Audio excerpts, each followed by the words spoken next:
मेरा नाम वासिफ है। राशिद बताएं। सर ईद मुबारक सबको। आपको भी। सर आप सबके लिए एक प्यारा सा गाना मैंने खुद लिखा, खुद कंपोज भी लिखा मैंने आपने राशिद साहब? फिर तो अब आप सुनाएं। रुस के ना जामी चन्ना लगियां निभावी मेरे नाल वे, रुस के ना जामी चन्ना लगियां निभावी मेरे नाल वे, रब कोलो मंगियां रब कोलो मंगियां सावा उधार वे, हो रुस के न जामी चन्ना लगियां निभावी मेरे नाल वे। क्या बात। तेरियां उड़ीकां विच मुके कई साल ने, रोंदियां ने अखां विच लखां ने सवाल वे, तेरियां उड़ीकां विच मुके कई साल ने, रोंदियां ने अखां विच लखां ने सवाल वे, लजपाल लगियां लजपाल लगियां निभावी मेरे नाल वे, हो रुस के न जामी। जी मैम। अस्सलाम वालेकुम। अस्सलाम वालेकुम। मेरा नाम रुबीना रुबाब है जी जी। और ज़ाती कलाम पेश करना चाहूँगी आपकी इजाज़त से। ज़ाती कलाम। ज़ाती कलाम। वाह वाह। जी जी। और पहले सबको बहुत बहुत ईद मुबारक। खैर मुबारक। और कलाम जो है वो नज़्म के चंद अशार हैं आपकी इजाज़त से। जी जी। बदन में खून के मानिंद नज़र में ख्वाब रहते हैं, मगर ख्वाबों में हरगिज़ भी हमें रहना नहीं आता। किसी झूठी खुशी से सच्चा गम खो लाख बेहतर है, ज़रा भी खुद फरेबी में हमें रहना नहीं आता। और किसी को जब परखना हो ज़रा सा फासला रखना, बहुत नज़दीक आँखों के कोई मंजर नहीं दिखता। जो हम ना दोस्तों को भी समझ पाए तो ये जाना ज़रूरी था कि उल्फत में भी दिल एक फासला रखता। और किसी का देखकर ज़ाहिर कभी मत फैसला करना, समंदर है जो अंदर से वो बाहर से नहीं दिखता। और न मजबूरी जो ले आए तो फिर बाजार मक्तल में कोई भी बेसबब और वो भी दानिस्ता नहीं बिकता। वाह वाह। और आखिरी बंद है कि जिन्हें चलना सिखाया हो वही रास्ता बदलते हैं, जिन्हें चलना सिखाया हो वही रास्ता बदलते हैं, जिन्हें अपना बनाया हो वही फिर वार करते हैं। यहाँ तो आस्तीनों में कुछ ऐसे सांप रहते हैं जो पी के दूध ही पलते हैं फिर भी जहर उगलते हैं।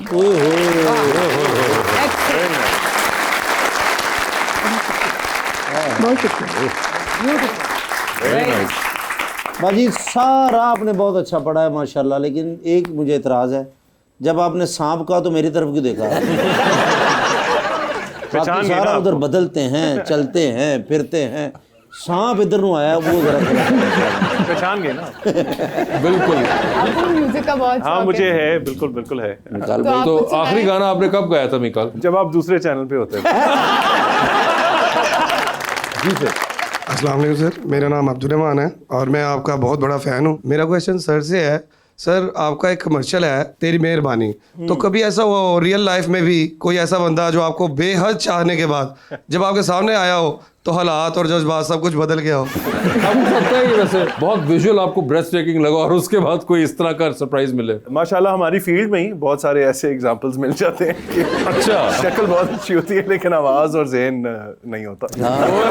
अब मेरी ये है वो पॉइंट जिसके ऊपर इनकी क्लास होगी फिर से। ये हो नहीं गया। मैंने नाम तो नहीं लिया किसी। ऑफ कोर्स आपने नाम नहीं लिया, अगर ले लेते तो बेहतर था, शायद एक दो नाम निकलते। अब आपने 200-300 को रगड़ दिया। मगर वैसे आप भी कुछ कह रही थी कि लास्ट टाइम जब ये शो पे आए थे तो कुछ इन्होंने कहा था कुछ ऐसा कंट्रोवर्शियल आपने बातें की थी काफी। वो अच्छा मैं इस बात पे ये जरूर कहना चाहता हूँ और अभी भी जो मैंने बात की उसमें कुछ हद तक नहीं, मतलब मैं ये कहता हूँ कि कॉमेडी शो में की गई हुई बात को सीरियस मत लिया करें। सीरियस मत लिया करें। मतलब इट्स अ कॉमेडी शो, हम मजाक कर रहे होते हैं, हम जरा हंस खुल रहे होते हैं, कुछ इन दुनिया में बातों को ऐसे लोग सीरियसली हैं। मत लिया करें। कभी किसी को जो लोग मुझे वैसे भी जानते हैं या आप भी जानते हैं, किसी को कभी भी हर्ट करने की इंटेंशन कभी भी नहीं और होती। ये तो वैसे ही खैर बहुत डिप्लोमेटिक है, ये तो बिल्कुल ही नहीं करते हैं। As far as I know him, ये बहुत लेकिन हो जाता है आदमी है। और कई दफा ज़ाहिर है आप शो पे भी जब आप पे बैठे होते हैं ना तो आपके ऊपर एक ऑलमोस्ट एक प्रेशर होता है टू परफॉर्म, टू से, टू स्पीक अबाउट समथिंग।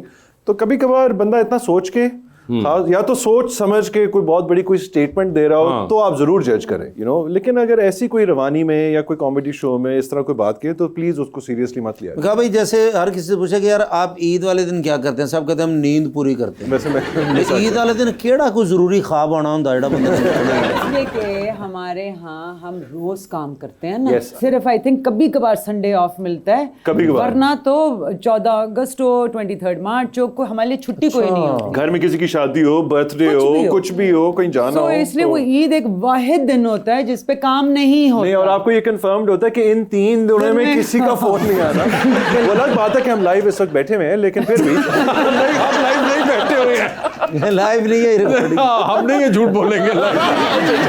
बिल्कुल नहीं, आप live- पहले सच्चे हैं। जी प्लीज। मेरा नाम सप्तान सरवर है। अगर आप अपनी लाइफ में परफेक्ट ईद का तस्वुर करें तो वो आपकी नज़र में किस तरह होगी ईद?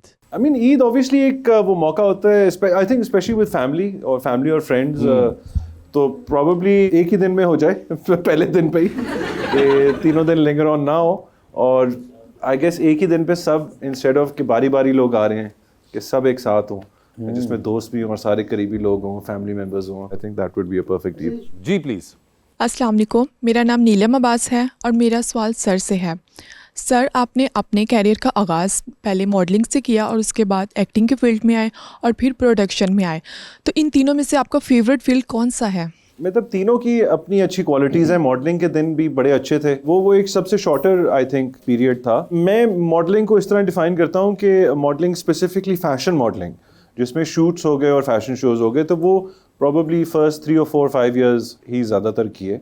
अब भी शूट्स वगैरह करते हैं, लेकिन फिर एक्टिंग में ट्रांजिशन कर गए, and I really enjoyed acting as well. लेकिन आई थिंक प्रोडक्शन इज़ सबसे लीस्ट, हालांकि बड़ा स्ट्रेसफुल जॉब होता है प्रोडक्शन, लेकिन कैमरे के सामने नहीं आना पड़ता ना। कैमरे के सामने आना एक अलग प्रेशर होता है और उसके लिए एक अलग तैयारी होती है। प्रोड्यूसर तो आप किसी हाल में भी चले जाएं, तो आई थिंक और उसमें एक क्रिएशन वाला जो एलिमेंट है, but I don't produce that much. मैं एक्चुअली थोड़ा सा वापस अब एक्टिंग और परफॉर्मेंस की तरफ थोड़ा सा ज़्यादा फोकस हो गया है प्रोडक्शन से। मेरी बारी आई तो प्रोड्यूसर ही छड़ दिया Why not? जी, तो आपके साथ खेलेंगे हम अंडर द स्पॉटलाइट। सवाल ऑप्शन दूंगा और आपने उनमें से जवाब चूज करना है। कहीं पे लगे जवाब नहीं देना चाह रही या नहीं दे पा रहे तो जनरल नॉलेज पे जा सकते हैं, वहां पे सही जवाब पे 5000 विद एवरी राइट आंसर। पहले आप में से कौन खेलना चाहेगा? Ladies first. चलें। Ladies first. लेडीज आप एग्री कर रही हैं इस बात से? जी, तो लेडीज ये बताइए, आपकी जिंदगी में फिल्म बन रही है, क्या चाहेंगी उसमें आपका कैरेक्टर इनमें से कौन सी अदाकारा करे? ऑप्शंस आपके पास जो हैं वो हैं महविश हयात, सबा कमर और आयजा खान। आयजा खान, बिकॉज सारे कहते हैं कि हम बहनें लगती हैं। ओके, आयजा खान, ठीक है। वो जिनका ए से नाम शुरू होता है जी, वही वाली 11 मिलियन फॉलोअर वाली 11 मिलियन आयजा खान होगी वो, ठीक है। ये बताइए, टेलीविजन पे 3 लोगों का काम चल रहा है, एक का काम बार बार देखेंगी, एक का काम एक बार देख लेंगी और एक के काम पे आप फिलहाल कोई अपना काम करने चली जाएंगी। ऑप्शंस आपके पास जो हैं वो हैं फहद मुस्तफ़ा, फवाद खान और मिकाल जुल्फ़िकार। तो किसका काम बार बार देखेंगी? यार ये मुझे आपने अच्छा स्पॉटलाइट में डाल दिया।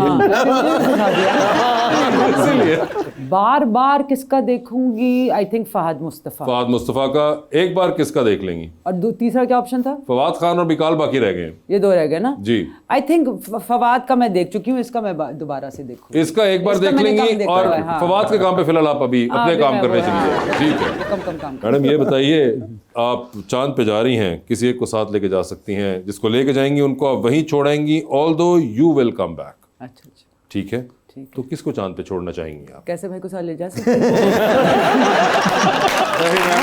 मजा आएगा, साथे में जाएंगे। हमारा बजट नहीं है इतना, इसलिए एक सीट है। आप बताइए इनमें से आप किनको लेके जाना चाहेंगी? ऑप्शंस आपके पास जो हैं वो हैं सना सफी नाज और दीपक परवानी। दीपक को छोड़ाऊंगी। दीपक को छोड़ दिया चांद के ऊपर उन्होंने। He deserves to be on the moon. Okay, ठीक है। ये बताइए, आपको 3 लोगों की कॉल आती है, एक की कॉल आएगी तो आप फौरन उठा लेंगी, एक की कॉल आएगी तो आप उठाएंगी नहीं लेकिन आप मैसेज पे जवाब दे देंगी कि I will call you back, और तीसरी कॉल जब आएगी तो आप अपना फ़ोन अभी खामोशी साइड पे रख देंगी कि जैसे मैंने देखा ही नहीं। 3 लोग जो आपके पास हैं वो हैं नुमान एजाज, अच्छा, हुमायूं सईद और बाबर अली। तो ये बड़ा मुश्किल काम कर दिया, तीनों मुझे बड़े पसंद है। इसीलिए किसकी कॉल जो आप फौरन उठा लेंगी? फ़ौरन मैं हुमायूं या नुमान में से, कि हुमायूं के साथ मेरी दोस्ती बहुत है, फ़ौरन मैं हुमायूं का उठा लूँ। हुमायूं सईद की फौरन उठा ली है। ये बताइए मैसेज पे किसको जवाब दे रही हैं?